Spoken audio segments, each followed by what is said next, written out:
mais um momento de um encontro com vocês, no Mistério Litúrgico Semanal, 11ª semana do Tempo Comum. Queridos paroquianos e amigos que nos assistem, que este domingo possa ser realmente um domingo do Senhor. Cada um possa, em algum momento, junto com a família, esse é o ideal e seria o melhor conselho que daria a vocês, pudesse ter um momento para rezar. E rezar através das nossas missas online, através da celebração da palavra online, rezar de maneira muito especial com a sua comunidade de fé, com a sua paróquia e em sintonia com a sua diocese. Esse é o nosso ideal e a gente deve dar passos para criar essa família, não desvincular-se dessa família e estar sempre juntos. Quero refletir com vocês o que a igreja na liturgia nos apresenta hoje, que é o Evangelho de Mateus, capítulo 9, versículo 36, e também até o capítulo 10, versículo 1 até o 7. Começando com essa frase do evangelista: vendo Jesus as multidões, compadeceu-se delas, porque estavam cansadas e abatidas. Nós temos uma vocação, somos cristãos, todos. Essa é a vocação comum a toda a comunidade de fé.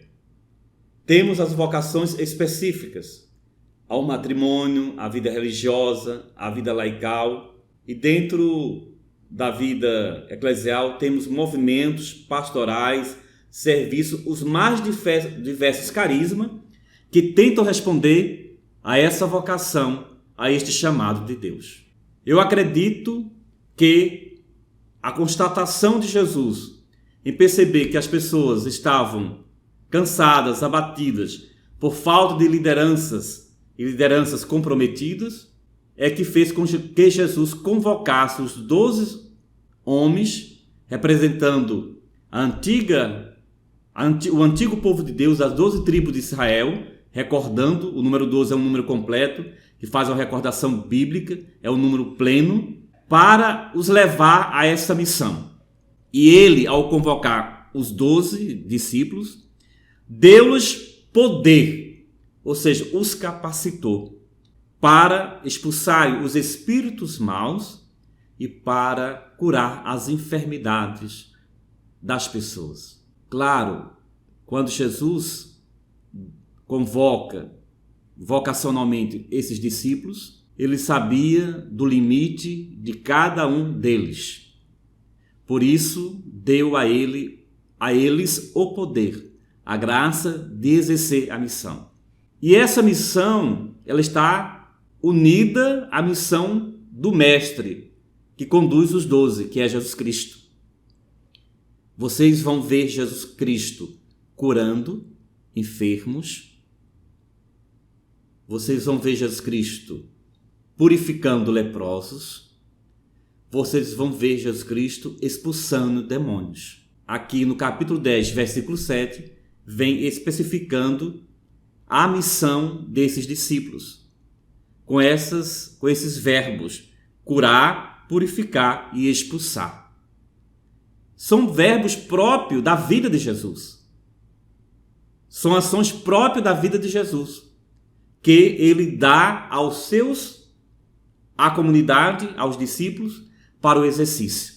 Porque naquele momento a urgência era cuidar dessas pessoas cansadas e abatidas. Então a gente pode dizer que a missão da igreja, a missão de nós cristãos, é a missão de levar ao povo uma libertação mais plena, uma libertação social, uma libertação pessoal, uma integração das suas forças corporais, psíquicas e espirituais, para assim que essas pessoas possam ser verdadeiramente seres humanos com capacidade e exercício de todas as suas dimensões, de todas as suas riquezas, sem serem oprimidas. Então é uma missão própria também da igreja a fazer isso, nas pessoas de suas lideranças, constituída em comunhão. Quando Jesus reúne os 12, e os dá a missão é para que exerçam comunhão, não é separadamente. Portanto, padres, bispos, religiosos, leigos, para viver e responderem à missão de Jesus, precisam dessa comunhão. Dessa comunhão que dá-se por um diálogo uns com os outros, pela oração, especialmente do Evangelho, conhecendo Jesus do Evangelho, voltando ao princípio da comunidade, aí vamos aos Atos dos Apóstolos, vamos às cartas presentes especialmente no Novo Testamento, para que a gente entenda o que significa comunidade de fé, o que significa cristão, o que significa igreja. Uma igreja cada vez mais próxima do sonho de Jesus, que nos constituiu com esses poderes de curar, purificar e expulsar o mal. Para concluir esse momento, também vamos ver o conteúdo da palavra que nós devemos anunciar. Jesus fala: em vosso caminho anunciai. O reino dos céus está próximo. Então, o conteúdo próprio da missão que nós temos para o anúncio é o anúncio do reino de Deus. O anúncio do reino de Deus, ele é um anúncio de esperança. É um anúncio de um futuro sempre melhor. A começar por um presente que nos faz cuidar uns dos outros. A começar por um presente que nos compromete a agir como Jesus agiu, compadecendo, curando, purificando, expulsando o mal, que se dá de maneira muito diversas. A gente hoje deve olhar o nosso contexto, no momento, e ver aonde podemos curar, a quem devemos curar, o que devemos expulsar. Muitas vezes são pensamentos negativos, são palavras agressivas, são várias maneiras que deixam as pessoas desintegradas, desestruturadas, desunidas. A gente passa por dificuldades de casais que vivem próximos de separações, de filhos que não conseguem mais dialogar com seus pais e assim os pais com os próprios filhos. Vivemos num mundo de muita violência, onde as drogas lícitas e ilícitas cada vez mais fascinam os nossos jovens e os leva a não fazer uma experiência bonita, mas uma experiência de ferida, de mágoas e de dependência. Olha que tantas dificuldades existentes, que tantas almas e vidas abatidas, cansadas.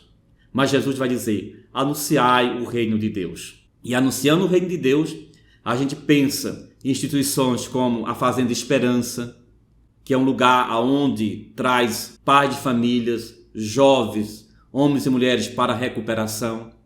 Isso é um anúncio comprometido. Isso é expulsar demônios. Isso é curar leprosos. Isso é curar corações, é dar à pessoa e ao ser humano dignidade. Não só a Fazenda Esperança, e por estar também ligada à igreja, mas outras instituições que fazem um bem enorme ao ser humano. Então essas instituições, elas precisam do nosso apoio, elas precisam da nossa atenção. Mas além das instituições, existem pessoas na nossa sociedade e na nossa própria igreja que fazem trabalhos humanitários e também de acompanhamento espiritual que cura, purifica e expulsa demônio. Portanto, fiquemos com esses verbos dentro da semana e nos colocando como pessoas convocadas por Deus, como os discípulos, para anunciar o seu reino. E anunciar concretamente o seu reino significa procurar aonde vamos curar, a quem vamos curar, começando por nós primeiro.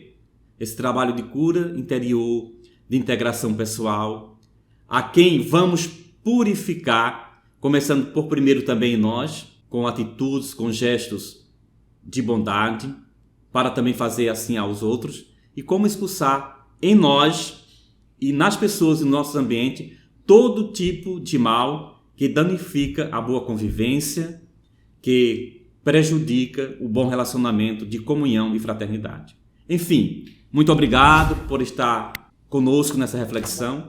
Que vocês possam ler esse evangelho de Mateus capítulo 9, versículo 36 seguinte, vai até o capítulo 10, de 1 a 7, e assim, refletindo, rezando, possa encontrar mais luzes para continuar uma semana em sintonia com o convite de Jesus e com a sua ação missionária de comunhão, libertação e de anúncio do reino de Deus. Deus continue nos abençoando, como paróquia Nossa Senhora de Fátima, com a intercessão dela para ter uma semana maravilhosa. Em nome do Pai, do Filho e do Espírito Santo. Amém.